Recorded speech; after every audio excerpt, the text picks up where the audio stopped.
할렐루야, 복된 새벽입니다. 새벽 기도를 주님의 이름으로 시작합니다. 함께 은혜 받을 하나님의 말씀, 구약 잠언서 8장 17절에서 18절까지 받들어서 봉독하겠습니다. 나를 사랑하는 자들이 나의 사랑을 입으며 나를 간절히 찾는 자가 나를 만날 것이니라. 부귀가 내게 있고 장구한 재물과 공의도 그러하니라. 아멘. 할렐루야. 오늘도 주 안에서 행복하고 의미 있는 복된 하루가 되기를 축복합니다. 저를 따라하시겠습니다. 오늘도 나와 우리 가정 우리 교회 기적이 일어납니다. 오늘도 나와 우리 가정 우리 교회 기적이 일어납니다. 아멘. 저는 본문 말씀을 통하여 하나님을 만나는 형통한 삶, 이런 제목으로 함께 은혜를 받고자 합니다. 하나님은 인격적인 분이십니다. 하나님께서도 생각이 계십니다. 하나님께서도 감정이 계십니다. 하나님께서도 의지가 계십니다. 때로 우리가 하나님께 아름답게 예배하면 하나님이 기뻐하십니다. 감정인 것입니다. 우리가 악한 길로 가면은 하나님은 슬퍼하십니다. 그 감정인 것입니다. 이스라엘 백성들이 애굽에서 탄식하며 부르짖을 때 하나님이 생각하십니다. 내가 아브라함에게 그 후손들에게 가나안 땅을 준다고 했지, 생각하신 것입니다. 또 하나님께서는 뜻을 정하시면 100만 명, 1000만 명이 기도해도 하나님 뜻을 안 바꾸십니다. 독생자 예수님을 통하여 인류를 구원하실 뜻을 정하셨는데 독생자 예수님이 십자가 지기 전날 밤 이 쓴 잔을 내게서 지나가게 하옵소서. 그러나 내 뜻대로 마옵시고 아버지 뜻대로 되기를 원합니다. 독생자 예수님께서 아무리 그 십자가 잔을 지나가게 해달라고 해도 아버지 하나님 고개를 돌리신 것입니다. 한번 하나님 뜻을 정하시면 뜻을 바꾸지 않습니다.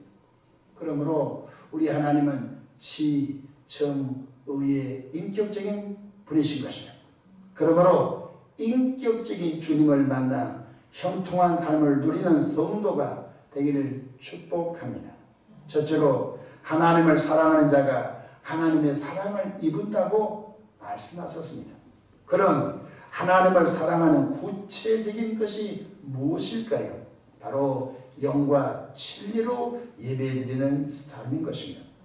하나님은 지금도 온 영과 온 혼과 온 마음을 구별하여 영과 진리로 예배드리는 사람을 찾고 있는 것입니다. 우리가 이 땅에 머무르면서 많은 해야 할 일이 있습니다. 학교도 가야 되고 직장도 가야 되고 가정도 섬겨야 되고 또 사업을 하신 분은 거래처도 가야 되고 아주 바쁩니다. 그 가운데 가장 귀한 것이 뭐냐? 예배인 걸 깨닫기를 바랍니다. 목사님은 모르는 소리입니다. 사업을 하다 보면 예배 시간이 얼마나 아까운지 알 수가 없어요. 그래서 복을 받지 못하는 것입니다. 제가 신방을 다니면서 교우들 이런저런 일을 들어보면요, 가슴 아플 일이 많습니다. 새벽에 일어나서 저녁까지 쉴 새 없이 일을 했습니다. 그런데 수금이 안 돼서 부도가 났습니다. 망하려고 망한 거 아닙니다. 게을러서 망한 것이 아닙니다. 열심히 물건을 납품했습니다.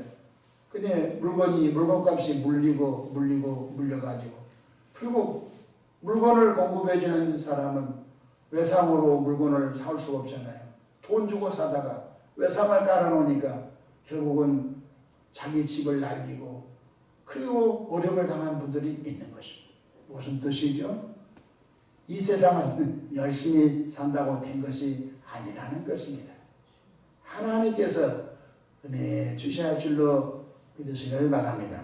사실 예배는 우리 영혼이 하나님의 보좌 앞에 나가는 시간이에요. 하나님의 보좌는 은혜의 보좌라고 했어요. 긍휼 풍성하신 하나님의 은혜의 보좌 앞에 나가. 하나님, 제가 미련하기 짝이 없습니다. 그런데 이 세상에 살면서 이 사업을 하는데 피할 사람은 피하게 하시고 길은 열어주시고 형통하게 해주시기를 원합니다. 예배 중에 하나님의 긍휼을 받고 하나님의 은혜를 구하면요, 보이지 않는 하나님의 손이 나타나셔서 갈 길은 가게 하시고, 또 가고자 해도 그 길 사망의 길이면 하나님이 막으신 것을 깨닫기를 바랍니다. 그러니까 예배는 시간이 남아 도는 사람이 예배한 것이 아니에요. 바쁜 사람이 예배한 거예요.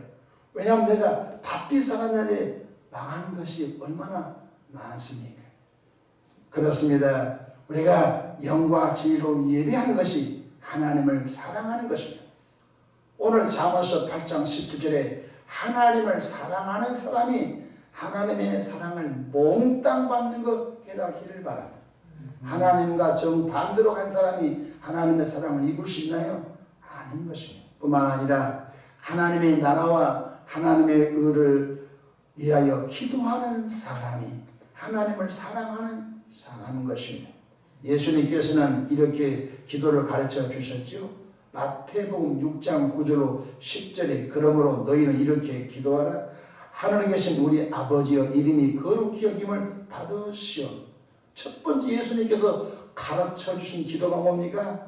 하나님께 영광을 돌리는 삶이 되라.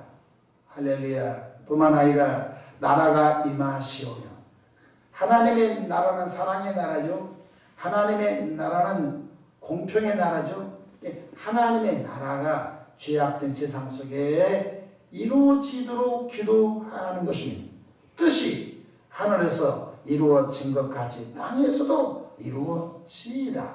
여러분과 제가 사는 기초단위 가정에서 하나님의 뜻이 이루어지고, 또 하나님께서 우리가 사는 동 뜻이 이루어지고, 우리가 사는 구에서도 하나님의 뜻이 이루어지고, 우리가 사는 나라 이 지구촌 곳곳마다 하나님의 나라가 임하도록 기도하는 삶이 하나님을 사랑하는 삶인 줄로 믿으시길 바랍니다. 마태복음 22장 37절로 38절에 주님이 이렇게 말씀하셨습니다. 예수께서 이르시되 내 마음을 다하고 목숨을 다하고 뜻을 다하여 주 너의 하나님을 사랑하라 하셨으니 이것이 크고 첫째 되는 계명이요. 여러분 환기시켜 봅시다. 하나님보다 더 사랑하는 것이 우상인지 아십니까? 여러분 하나님보다 무엇인가 더 애낀 것이 있습니까? 오늘 그것 결단하고 그 생각을 바꾸시기를 바랍니다. 하나님께서 100세의 아들을 얻었던 이삭에게 그 이삭이 하나님을 여호와 하나님을 사랑하는지 100세에 얻은 독자 이삭을 사랑하는지 하나님은 테스트해 보죠. 아브라함아, 너 아들 이삭을 데리고 사흘 길을 걸어가 모리아 산 꼭대기에 올라가 번제물로 바쳐라. 하나님 절대 못합니다. 내가 자식이 많은 것도 아니고 하나밖에 없는데 그거 하나 번제물로 바쳐버리면 내 시가 끝나잖아요. 이럴 줄 알았는데, 그렇죠 뭐. 하나님은 없는 것도 있게 하시고 죽은 자도 살리신 하나님인데, 이삭아 너 장작 짊어져라. 그리고 사흘 길을 걸어가서 번제단을 만들어 놓고 이삭을 각을 떠서 잡아 죽이려고 하니까 여호와 하나님께서 아브라함아 됐다. 이제야 내가 나를 사랑하는 줄 알았노라. 뭘 점검했죠? 아브라함이 정말 마음을 다하고 뜻을 다하고 성품을 다하고 힘을 다하여 여호와 하나님만 사랑하는지, 하나님 조금 사랑하고 이삭도 사랑하는지 점검을 한 거예요. 테스트 하신 거예요. 여러분 우리를 죄에서 구원하시고 영원한 소망의 길 천국길 인도하신 그 아버지 하나님, 그분만 사랑하기를 축복합니다. 하나님을 사랑하는 사람이 하나님의 사랑을 입는다고 했습니다. 혹시 하나님보다 남편을 더 사랑합니까? 비중을 말한 것입니다. 하나님은 20% 사랑하고 남편을 80% 사랑하면 그 남편이 우상이 된 것입니다. 여러분 아내를 더 사랑합니까? 여러분 자식을 더 아끼고 더 하나님보다 더 사랑합니까? 요즘은 집집마다 1000만, 1500만씩의 반려동물 시대입니다. 집집마다 조그마한 반려동물들을 키우고 있습니다. 어떤 사람은 예배당을 안 나와요. 전화했더니 아니 목사님 우리 애가 자꾸 짖어서 우리 애가 자꾸 아파서 교회를 못 가겠으면 그 애가 없는데 가만히 생각해보니까 그 집에 있는 애완용이 그 집에 애예요. 그래서 그 애가 예배당 갔다 오면 계속 끙끙끙 울기 때문에 그 애가 너무 불쌍해서 예배당도 못 가고 요즘 애기 보고 있습니다. 그럼 뭐 어쩔 수 없지 뭐. 근데 우리가 방향을 바꿔야 돼요. 생각을 바꿔야 돼요.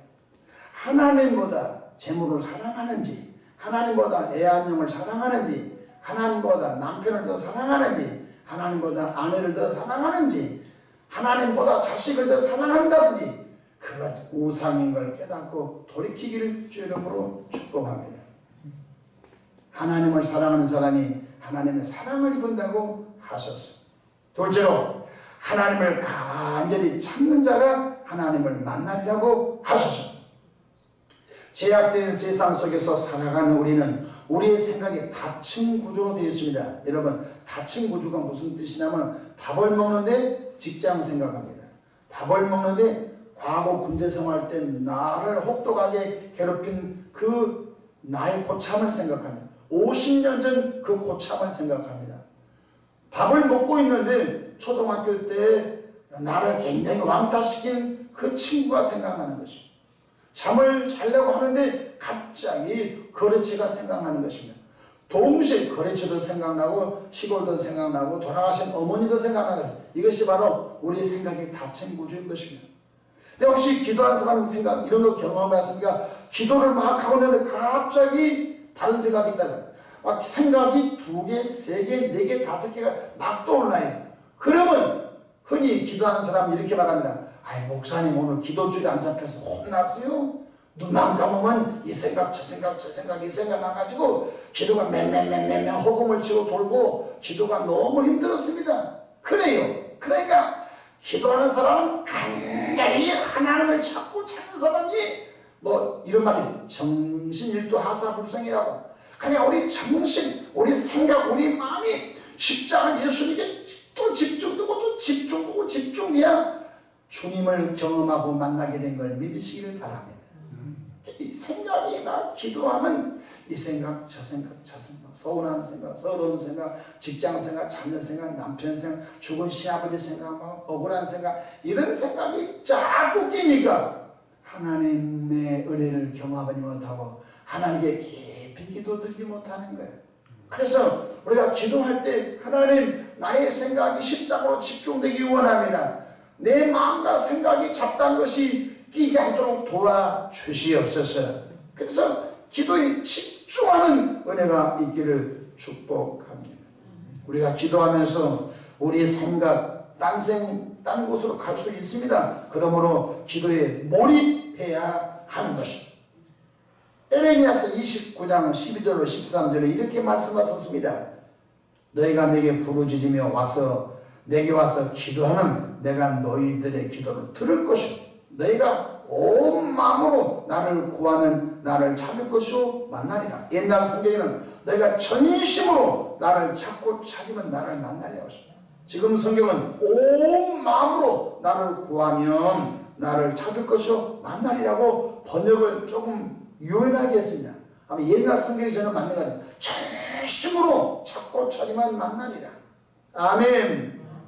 잡다한 생각이 0.1%도 들어오지 않도록 오직 내 생각과 내 마음이 주님께 집중되어 부르짖고 기도할 때 응답이 되는 것입니다.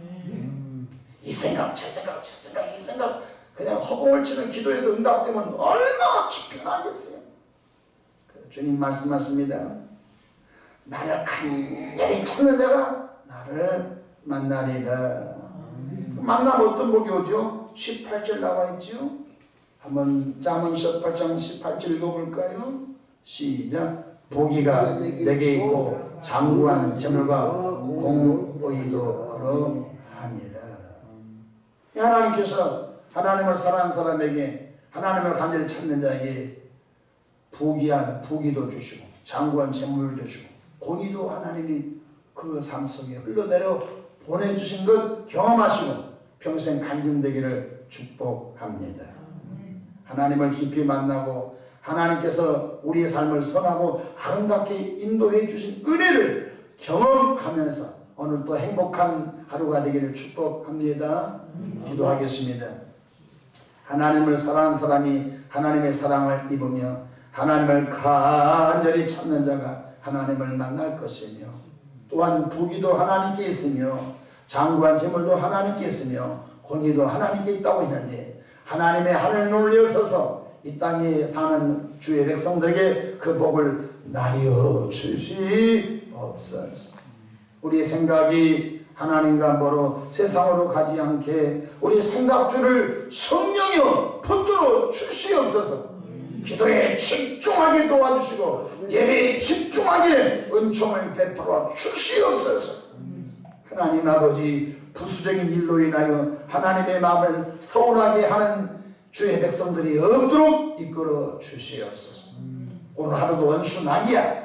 예수 이름으로 명하노니 결박과 묶임을 당하고 교회의 사역, 가정과 개인들에게서 떠나갈지어다. 성령 충만한 하루 되기를 원합니다. 감사 우리 구주 예수님의 이름으로 축복하며 기도합니다. 아멘.